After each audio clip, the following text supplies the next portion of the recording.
Welcome everyone. Today's presenter, Mario Herrero, our live audience and online viewers, to the live science seminar, Mitigation Potentials in the Livestock Sector. This live stream seminar is co-organized by the CGIAR Research Program on Climate Change, Agriculture and Food Security, also known as CCAFS, and the International Livestock Research Institute, based here in Nairobi, Kenya. I want to take this opportunity to thank ILRI for supporting and hosting today's session. My name is James Kinyangi. I will be moderating this live stream session. Today's session is the last of 4 online science seminars organized by CCAFS this year. I am delighted to welcome today's speaker, Mario Herrero. Mario is a senior agroecological systems analyst with more than 15 years of experience working on strategic livestock livelihoods and environment research projects in Africa, Latin America, Asia, and Europe. He leads ILRI's Sustainable Livestock Futures Group. He works in the areas of livestock and global change, climate change, development of scenarios of livestock and livelihoods futures, among many others. The seminar will be divided into 2 parts. We will start with 25 minutes presentation from Mario on the potentials in mitigating greenhouse gas emissions from livestock and ways to achieve it. Mario's presentation will be followed by a 30-minute question, answer, and discussion session. During the seminar, online viewers can type in questions and comments via the chat that's found below the browser. We strongly encourage you to debate online on the presentation topic. I will make sure to reflect questions and debate for everybody in the audience. If you experience a bad video quality, you can try to refresh your browser. You can also write in the chat window if you are experiencing problems, which our technical team will try to sort out to the best of their ability. Over to you, Mario. Thank you. Thanks a lot, James. Very kind words. Okay, so perhaps let me start by telling you a little bit of how I plan to structure this talk. I'm going to give you a little overview of the livestock sector, and this is mainly for the uninitiated. I suspect that there's people from many disciplines here, so perhaps this would be good. Then I'll follow by talking about the contribution of livestock to greenhouse gas emissions, then talk about mitigation potentials and options, then present some mitigation examples and draw up some conclusions. So, in general terms, the challenge ahead, I think it's unequivocal, and I think that we would all agree that we need to try to feed 9-10 billion people in the future at a lower environmental cost, but also in a socially and economically acceptable way. This is likely to lead to important transitions in our food systems in order to achieve this. And we also need to try to translate what we know about global change and what is happening at very aggregated levels to how we can articulate research agendas in the field. So now, going to the livestock sector, there's a huge contribution that the livestock sector will play to meet this challenge. But first of all, I want to show you a few of the big numbers so that you know the scale of what we're talking about here. 17 billion domestic animals, and 30% of the Earth's ice-free surface, using a third of the global cropland, emitting between 14 and 18% of global greenhouse gases, and using 32% of the fresh water in the world. This is an enormous sector if you think about it. And on the economic benefits, we're really talking about a huge industry, $1.4 trillion, excluding infrastructure and the value of the land. The value of the land is enormous. And this 1.3 billion people employed.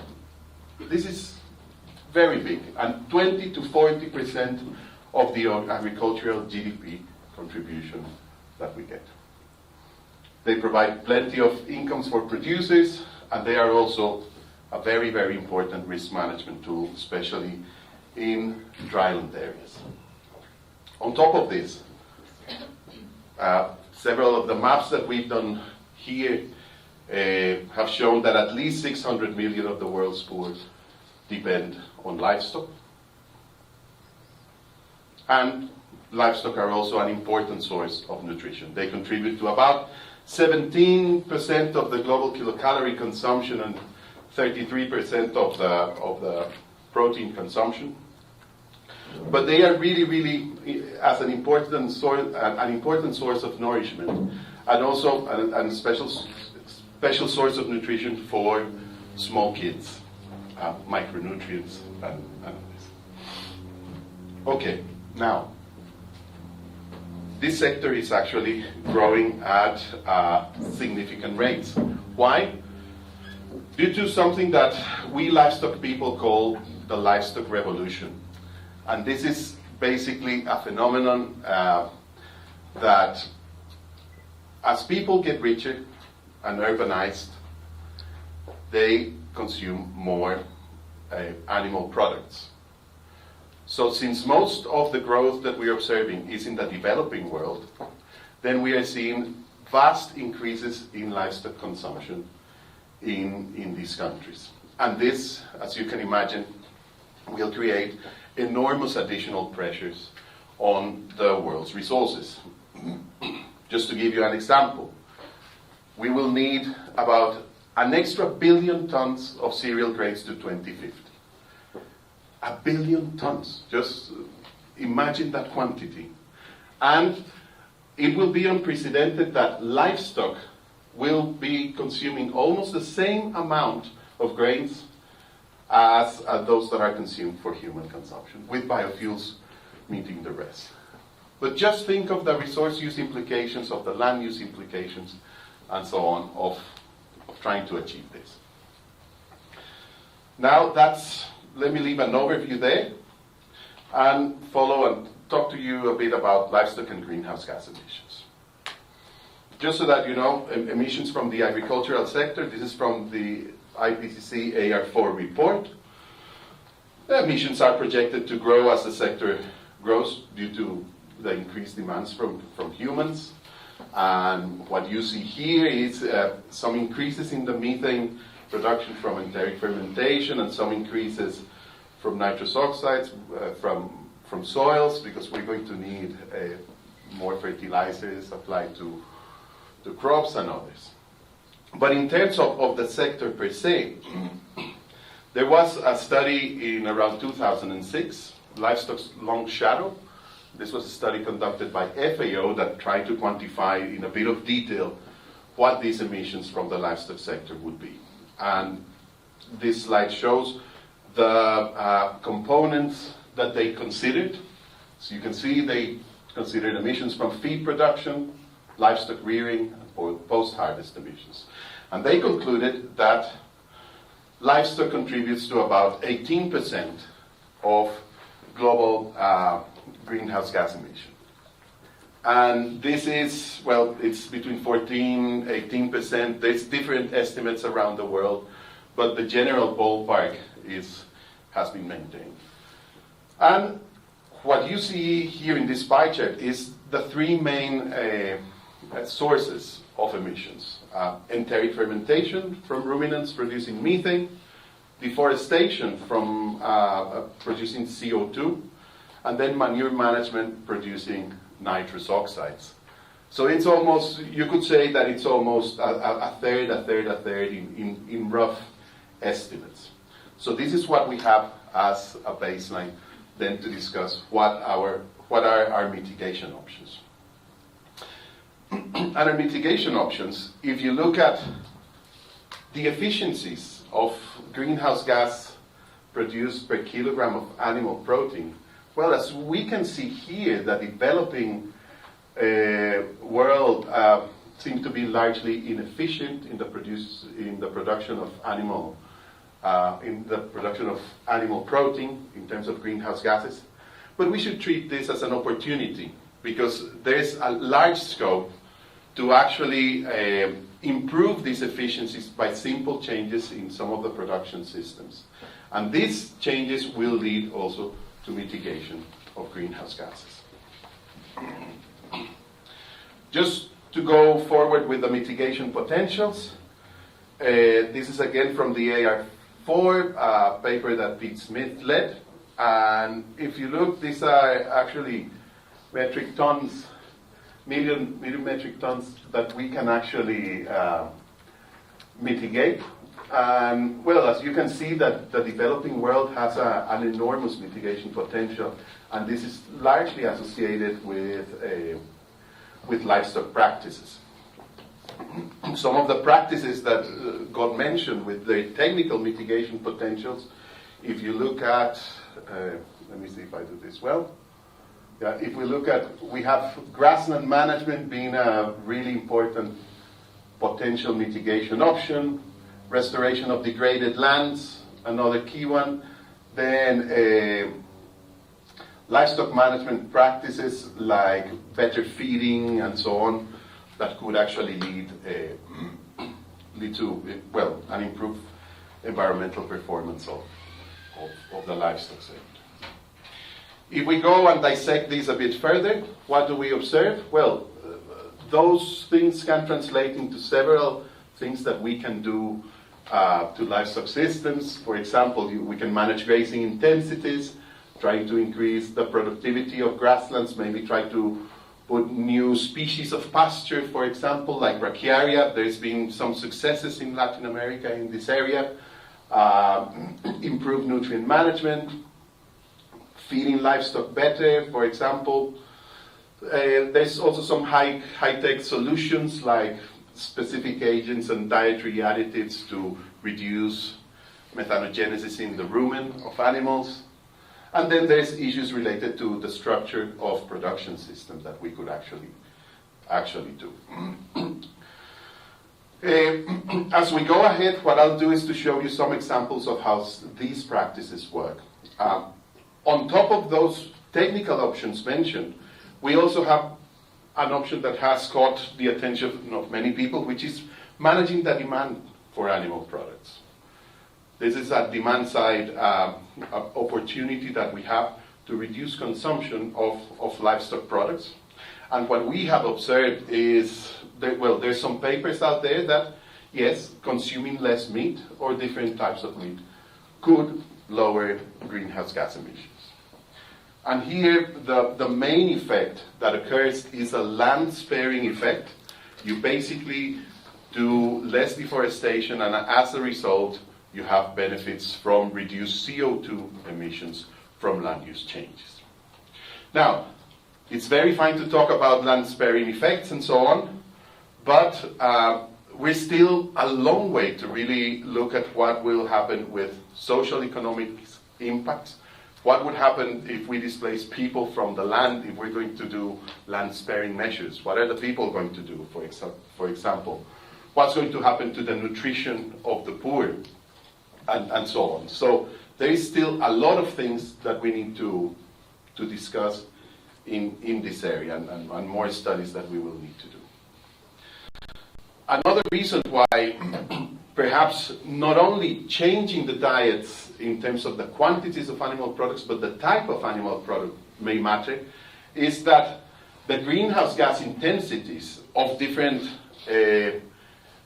types of animal products are vastly different. Look, for example, the difference between pigs and poultry, very low emissions intensities in comparison to, for example, beef production. It's which emits considerably more CO2 per kilogram of animal protein. At the same time, what you can see here is that there's large scope to reduce emissions in the beef sector. But still, even with those reductions, they are significantly higher than consuming the white meats or milk in this case. What drives those emissions intensities? Basically, feed and land use. Feed and land use. This is the key driver for determining the efficiency of the livestock sector. And this is just a comparison here that we can see. These are different types of systems. Livestock, basically livestock systems or mixed systems. And what we see is that mixed systems are, in general terms, more efficient than the grazing systems in terms of using resources, in this case, kilograms of dry matter per kilogram of protein. But also I want you to look at the differences between beef and dairy. Kilograms of dry matter per kilo of production. Look, you're talking about up to 2 tons versus 300-400 kilos to produce the same amounts of animal protein. So this is a crucial driver that we need to really understand much better in terms of how to reduce emissions intensities. Part also of reducing emissions intensities is trying to follow some of these very simple principles. The better we feed cows, the less methane per kilo of milk they produce. So if we can manage, actually, to, for example, most of the diets of ruminants in the tropics are around here, and if you see, these are the developing countries. They're on this side. If we could move by increasing digestibilities and so on, the diets of the animals more towards here, then we would be able to create important reductions in the amount of methane produced from the diet. Next slide. Okay, just to give you an example.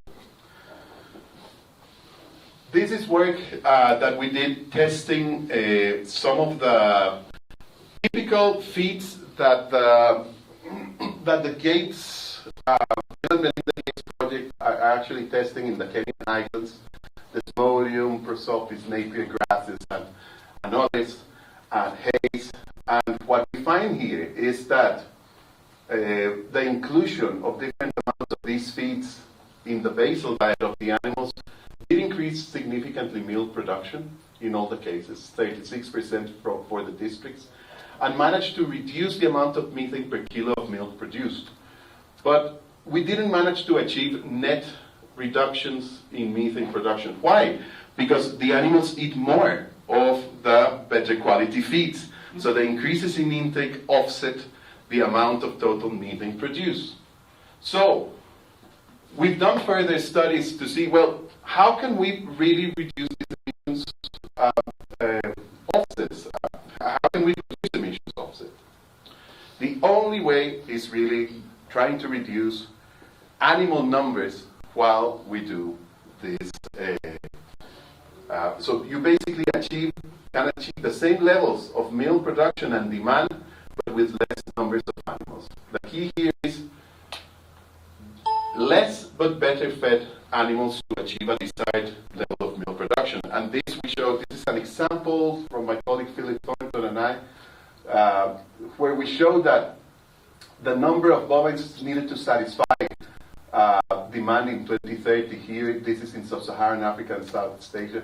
Look at the reductions in the numbers of animals that we would actually obtain if we, for example, increased the adoption of a stover with a better digestibility, a very common practice, feeding dual-purpose crops.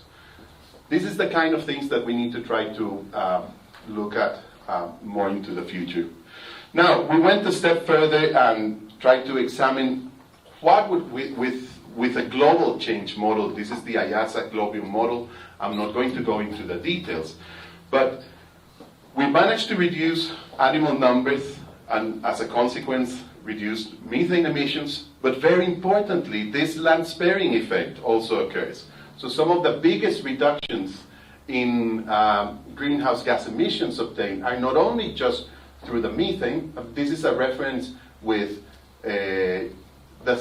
taking the systems into the future a scenario, taking the systems into the future as they are now, and this one with structural changes and moving to slightly more intensive mixed systems.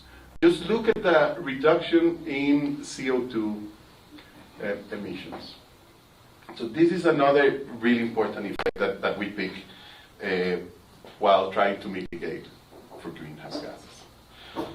Now, in another of the pieces of work that we've done with IASA, there's enormous interest in trying to meet the yield gaps, trying to bridge the yield gaps of crops and livestock in the developing world. And there's several projects happening here. So what you see here is a study trying to look at, well, what would happen if the yield increases in the crops diminished or could be increased relative to the baseline, relative to a baseline. And again, we studied this with the Globion model.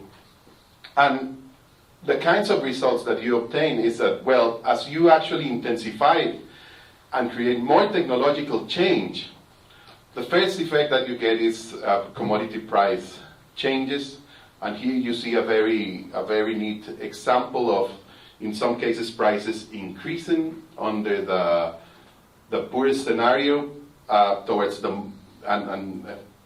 prices increasing, and then the prices of crops, so let me rephrase, sorry.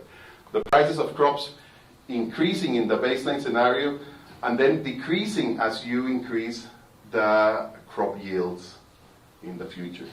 And the same happens with the animal products. What you see basically here is that you can achieve lower increases in the prices of animal products as you actually intensify. Why? Well, because if more grain is produced at a cheaper rate, well, then you can actually intensify at a lower costs the diets of ruminants. So you would actually tend to go more for the mixed systems, which actually are more efficient and actually have higher productivities, while reducing the grassland-based systems. And this is without causing negative effects on human grain consumption, which is very important. What you get also is that livestock production could increase at a faster pace if the crop yields were improved. And here we see this in all these scenarios. Take, for example, Asia, Africa, increasing from your baseline, and these are progressive intensification scenarios as we go into the future, for example. That's another of the key effects. And then obviously we have the land sparing effect that we were talking about, that each of the intensification scenarios, as we intensify, we actually need less land to clear, less additional land. And that creates a very important net mitigation effect. That leads to, obviously, lower emissions.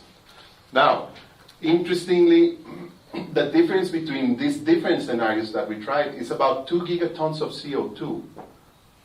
And it's quite interesting to know that there's this leakage that you have, if you increase crop productivity, you have an impact in the livestock sector, so you actually achieve double benefits of intensification. This seems to be a potential win-win solution. So this provides further evidence of why it is so important to concentrate on trying to meet those yield gaps in the future. Now, turning to another important area that we livestock people are interested in knowing more about and in exploring. And it's this whole potential for carbon sequestration in rangeland systems. We know that rangelands are the largest land use system on Earth. It's a potentially and it's technically a very large carbon sink. But at the same time, we know that there's issues of permanency with the carbon associated. There's difficulties in measuring and monitoring carbon stocks. How do we measure? How do we establish payments for for ecosystem services, like including carbon, especially in some of these communal lands. I mean, there is a lot of thread to cut, and this is something that we really need to have much better examples of how this could really work in practice as a mitigation option. Because if you remember in the IPCC, in the AR4 table that I showed you, a lot of the mitigation potential of the livestock sector is associated with how we manage land. So there might be here a really good option, but we really need to go out and do it for a long period of time to really convince, to really find out if it really works or not. Now, the next set of slides are like concluding remarks, and one of the things that we need to move on, especially in the context of the developing world, is of thinking of sectorial mitigation strategies. Look, production systems in the developing world are very complex, and it's in many cases the crop production is very closely linked with livestock production, with rangelands, with all the resources are used in an integrated way. So we really need to start thinking of moving towards system-level mitigation practices and not really try to make those very clear-cut distinctions, because unless we really pick the interactions between these different subsystems, we will not be able to really find out what is really suitable in these smallholder production systems. And at the same time, this is essential for understanding adaptation and mitigation synergies. There might be all sorts of changes that smallholder producers might be doing in their systems, but they might not be thinking that this could lead to a mitigation, or it may be inadvertently that it could lead to it. So this kind of co-benefit, having mitigation as a co-benefit of some of these improved management practices to increase productivity, it is essential to study it at a systems level. Why? Because also there's trade-offs, synergies, and maybe in some of these cases co-benefits. And what may fit in one place may not be so suitable for other places and so on, and we need to really understand this. Apart from that, it is unlikely that greenhouse gas mitigation will be a serious objective in the mind of smallholders. They're probably going for trying to fulfill all sorts of other objectives that, if we actually manage well, could also provide the extra benefits of mitigation. To fully conclude, I think that we have a large technical mitigation potential in livestock systems, but we also need to recognize here that there's societal benefits that need to be met at the same time as the mitigation objectives. It is not only about reducing greenhouse gas emissions, it's about feeding people, it's about doing it so within certain bounds to be able to manage risk, to be able to manage to produce food for little kids, and for many other objectives need to be fulfilled at the same time. It is essential that we increase the adoption rates of some of these key practices. What we found is that adoption practices are still low, especially if you want to intensify systems. And it's necessary then to try to provide incentives so that systems intensify. Things like markets, service provision, get adequate support to smallholders and so on. It seems to be part of the equation. This is not only a technical issue, it's also an institutional issue and an issue of how we support the smallholder sector. There's no silver bullets in this. I think that this is really about packages of technologies. It's about policies, incentives. It's the whole mixture to support the technological options. And we really need to think beyond single measures just as greenhouse gas efficiencies per unit of product, but really think of multi-currency approaches, where you're really talking about, well, if I do a mitigation practice, what will happen to to my water, to my nutrients, to incomes, and to a range of other dimensions. This is essential in smallholder systems. Some researchable issues that we should pay some attention to. We have not done enough in terms of the social and economic impacts on mitigation. At the moment, this is very environmentally driven, and we have a lot of good evidence on impacts on land use change and impacts on cropland expansion and things like that. But we really, really need to bring this down to what are the impacts on people in the developing world. CCAFS should really work on this for the forthcoming years. We need to do more on scenarios of consumption, on mechanisms for adequately implementing mitigation schemes like carbon sequestration and others. And we also need to think about this issue of sustainable intensification, whether there are limits or how far can we go to achieve the triple win solutions of feeding people more sustainably and equitably and generate better incomes for small producers in the developing world. Thank you.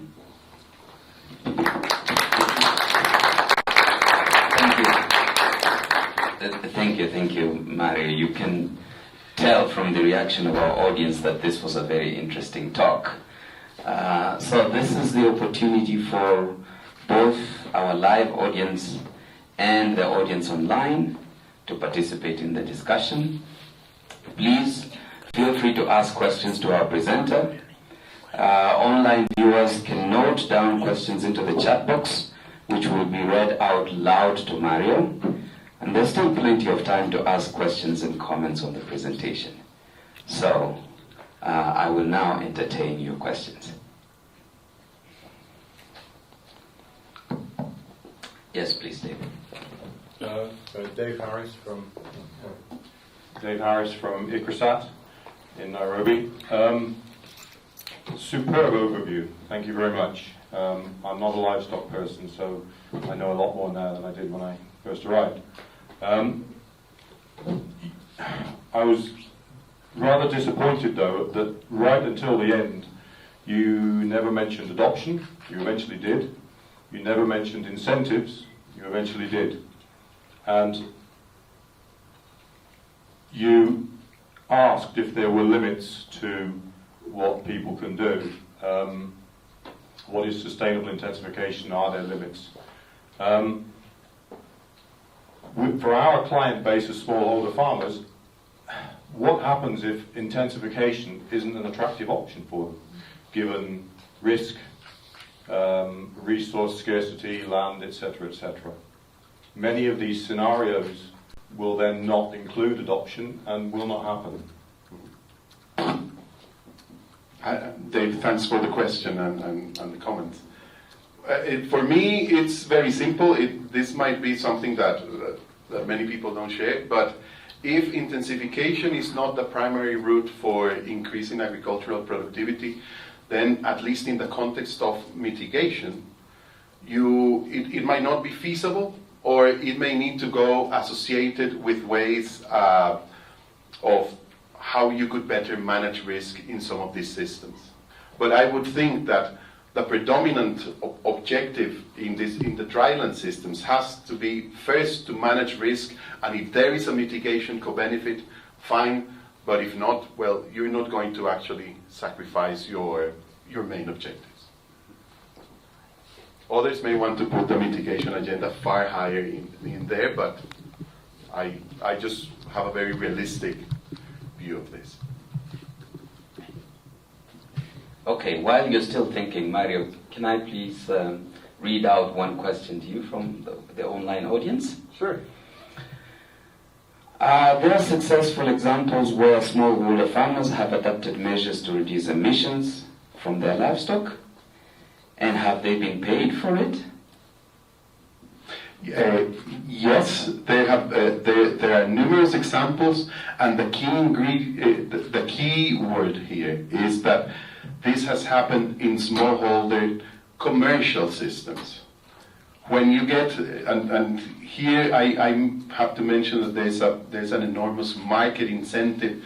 There's been in places like Costa Rica very successful schemes at implementing reductions in greenhouse gas emissions per liter of milk, working with national cooperatives and so on. There's also other examples with other ecosystem services, notably with water, some with carbon management, especially with silvopastoral systems, again coming more from the Latin American region. So. Thank you. Yes, please, let's have the microphone. And yes, farmers have been paid for the increases in efficiency that have occurred in the system. Okay, thank you. Yeah, thanks a lot for that very good presentation. When I looked at the map of efficiency of GHG emission all over the world, especially for Africa, you find it coincides, areas with low efficiency coincides with areas with pastoralism or extensive systems. Yet one of the mitigation options you have mentioned is intensification, reducing the number of, I think you said, less animals that are well fed. But I think these guys, the pastoralists, are actually after increasing their herds. They're after having huge livestock sizes. So I don't know how do you match their objectives and the mitigation options you are giving. Yeah, that's a very good question, Bernard. Thanks. I think that the key here is to think of more productive ecosystems. It's total ecosystem productivity that we should try to go for with pastoralists. It's not only the risk reduction, but also trying to increase productivity when we can. It's not sustainable intensification as you would see it in a smallholder farm in the highlands of Kenya, but probably through much better grazing management, you could achieve those objectives. Probably also if there were significant amounts of carbon to accrue in these systems, farmers may end up managing the systems different if they were to be paid for this ecosystem service. Now, the question is, at what price of carbon? What stocking rates should you manage to have the maximum accrual of carbon? We know that maximum accrual doesn't occur by just leaving the grasslands alone. There needs to be grazing. So, but what is this level becomes a crucial question. And then, what is the mechanism for farmers to receive the payments for the carbon they sequester? Because in communal lands, you cannot just go paying farmer by farmer. There's a lot to do there. Okay. Thank you, Mario. So we will again take a question from our online audience. If you please explain again, Mario. If you get crop yield increases that has positive impacts on the livestock sector, is that all through animal feed impacts? If this is the case, it does not seem very relevant to sub-Saharan Africa situations where much of the livestock is free range. Yeah, correct. Yeah, some of these, the impacts of the crop sector intensification on livestock may not have as higher an impact in Africa as in other places. This is in places where actually consumption of pigs and poultry and also products from mixed systems are really going to have are really going to be the main suppliers to the local markets. And what we see here is that in Asia predominantly this option would be very viable. Thank you. Are there any other questions from our live audience? Can we have the microphone? Just a very simple question for me. The same. I'm not much into livestock. I'm Anton Vrieling from University of Twente, visiting here. I have a small question. You have one graph where you're comparing a kilogram, the efficiency of a kilogram of beef, of meat, with the kilogram of milk. I was just wondering, is that a fair comparison? Because you do not get the same out of a kilogram of milk, I guess, than a kilogram of meat, or should you compare that with cheese? Maybe it's a very basic question, but I was curious about your opinion. Yeah, thanks. Yeah, well, most of the analysis that we try to do are usually done on per kilogram of protein produced from milk or from beef, and what we found is that beef is always between 5 and 10 times, well, more resource consuming than for producing milk. Yeah. Thank you. Let me again pose another question to you from our online audience. Could you talk about how good our data are on smallholder livestock emissions and mitigation impacts, and the reliability of current means for their monitoring? That's a very good question, and the data, I would say,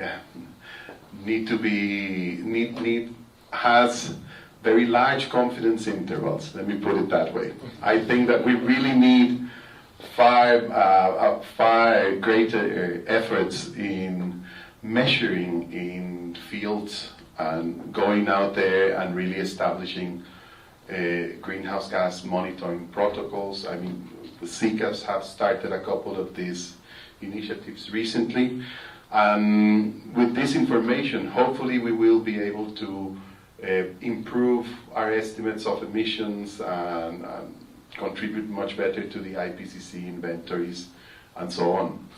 So far we have 2 or 3 efforts already using IPCC Tier 2 methods, but again, these are not necessarily just measurement related. We do need to go out there and put machines in the fields, put machines in manure, into manure, and really do a very well designed measurement scheme in the main types of farming systems that we get in the tropics. Thank you. Any more questions from our live audience here? If not, then I will ask a question, Mario. I was struck by how similar you partitioned the impacts between the 3 major greenhouse gases. That's CO2 from land use, the NOx, that's the nitrous oxide from feed production and other technological changes, including fertilizer application, and methane from enteric fermentation. Now, given the difference in the global warming potential of these gases, I would have thought that the mitigation options, say for example targeting a particular management system, would be different. Can you comment on that? Yes, they are different.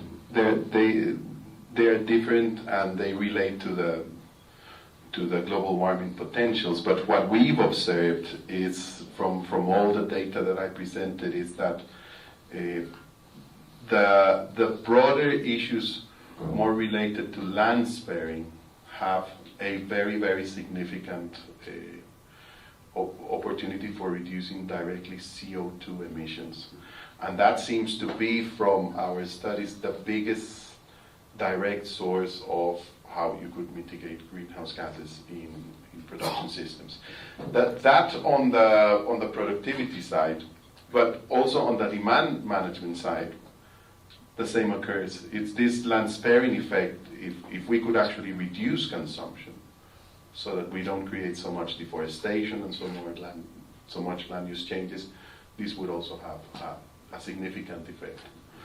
We can reduce nitrous oxide and methane production, but even if we can, adoption rates of the practices are really very, very low. Philip Thornton and I, for that paper that I showed, we found adoption rates of over the last 25 years of, say, agroforestry practices or dual purpose cultivars. Maximum over 10, 15 years, 20% of farmers, 20, 25, and well, this really doesn't get you close to your potential target for adequately mitigating greenhouse gas.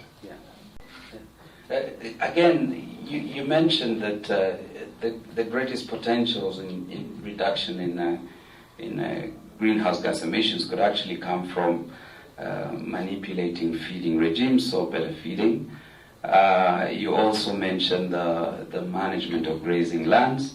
But I believe I have seen data from you and from Philip Thornton and others that actually projects that in Africa, for instance, in a lot of the systems you showed where there's high inefficiencies, that as they intensify, you're actually going to have more livestock numbers in these systems. Now, one of your most important recommendations here is actually that we need to reduce the number of animals in the intensified systems. How do you reconcile these two? Well, that's a very, very tricky question, because we would need some kind of an incentive for farmers to really have much less but better fed animals. We see this happening in some parts, but it's always where you actually have far higher market orientation. For example, you see it with dairy production. You go to Vihiga, you go to Kiambu, you go to different places, and you see farmers always maintaining the number of animals, simply because they have very limited resources in terms of farm sizes, and in terms of, there's a very fine balance between what you're going to put in your mix system in terms of your food crops and your Napier grass that you would need to support this. So it's not that farmers are just trying to increase animal numbers in these systems, but they are really trying to upgrade to better quality animals as the market conditions improve. If you cannot sell the milk, you're not going to try to improve your animal. Thank you. We'll turn again to our live audience here. Any further questions? Yes, please. For me, I don't have a livestock background. Just to get an idea for the figures, for example, Kenya, what are the percentages of intensive and extensive livestock holdings? What is the percentage of free range?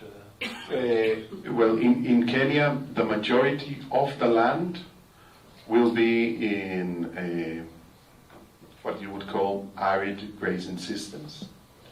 So it will be the north, and also mostly the north. That's where you see these free-ranging animals. But most of the livestock products come from the mixed systems. And the mixed systems, you have them here in the highlands, around western Kenya, and so on, in Machakos, and so on. So the products mostly come from the mixed, but in terms of area, you have the arid lands that support pastoralism. Do you have any idea of the percentage? I mean, I have the numbers. I could not tell you. I mean, in terms of greenhouse gas production from the extensive versus Look, I have the data. I can show it to you later. Yeah. Thank you. So we will again turn to our online audience and take one more question from. This comes from Eskil at the University of Copenhagen in Denmark. How do you see bioenergy, for example, biogas from manure, could be a measure to reduce net emissions? Is there a technical potential? Is there an actual potential? So would there be differences between the technical potential and the actual potential? And could that also help manure use efficiency? Yes, it could say it certainly has a potential. I don't know the exact numbers, but in the developing country situation, what we need here, if you want to implement, say, biogas production, is that we would need to have investments in infrastructure, because we need to improve the manure collection, we need to have tanks, we need to have all sorts of additional equipment for this to really be feasible. The manure management systems present in smallholder farms at the moment would rarely allow for well, extensive use of biogas production, although there's been examples. In the developed world, it's different, especially poultry and pig producers have started using a lot and incorporating biogas production into their facilities in many parts. Thank you. Any more questions from our live audience here? Comments, discussion? Yes, please. Yeah, I have a small one. And going back to the efficiency map, if you compare Asia and Africa, for example, because you are focusing on livestock, and so the efficiency of greenhouse gases per kilogram of protein, for example, are we not biasing the analysis because of land use differences? Here in Africa, we have more of livestock, but in Asia, for example, they do more of rice farming and such things. So can't we not look at more of ecological, like per land unit rather than per livestock production? Just to clarify, those maps that we produced were done with regional specific diets.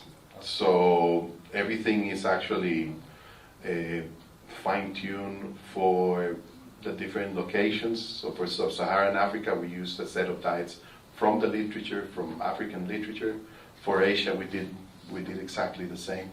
So in that sense, they are comparable. We know what the livestock sectors in each of the places, how they're behaving in terms of productivity, resource use, and so on. Of course, it's only the livestock sector. That's not total emissions. You will have rice paddies in Asia also contributing. You will have more deforestation in the case of Latin America, and so on.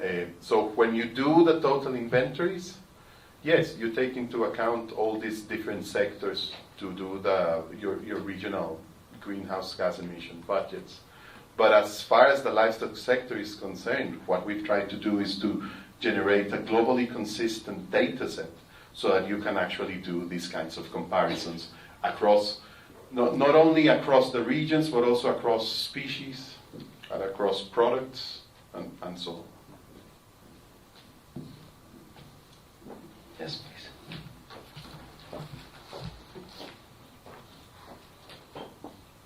Thank you, Mario, for that good presentation. My question is on looking at the pastoralists in, let's say, like in Africa, or rather in East Africa. And one of your mitigation is reduce meat eating so that you can be able to do proper mitigation. While we know the pastoralists will depend on meat, how would you be able to convince them that they reduce meat eating, and what will be an extra source of vitamin for their kids? Well, thanks for reminding me of that essential differentiation. I think that we must not confuse the poor food choices that the rich countries make in terms that lead to obesity and so on, versus the food choices of the poor, which are really about getting nourishment and getting, well, of course, you will not penalize a pastoralist for eating meat when probably the total emissions per capita of that person is going to be just tiny. The meat debate, the meat consumption debate cannot be generalized. This is really only for certain places, like Europe, North America, the middle classes of the big countries like China and India, and so on. Those are the places where we need to focus our reductions in meat consumption. Having said that, this does not mean that we just need to draw up a straight line in terms of consumption of livestock products, and if fate so dictates, we're going to reach triple the consumption of meat in Kenya. We need to really evaluate what is the most appropriate contribution of livestock to a healthy diet, and how can we actually reach consumption levels within environmental and economic bounds. Another question from me, Mario. Please comment on the possible scenarios for actually reducing consumption of meat and milk diets. I have in mind, say, changing to insect diets. There's been proposal that we could actually substitute some of the meat and milk we consume with protein from insects, and I'm told that in parts of Asia that's very acceptable, and in parts of Southern Africa that's a very acceptable pathway. Can you comment on other possibilities?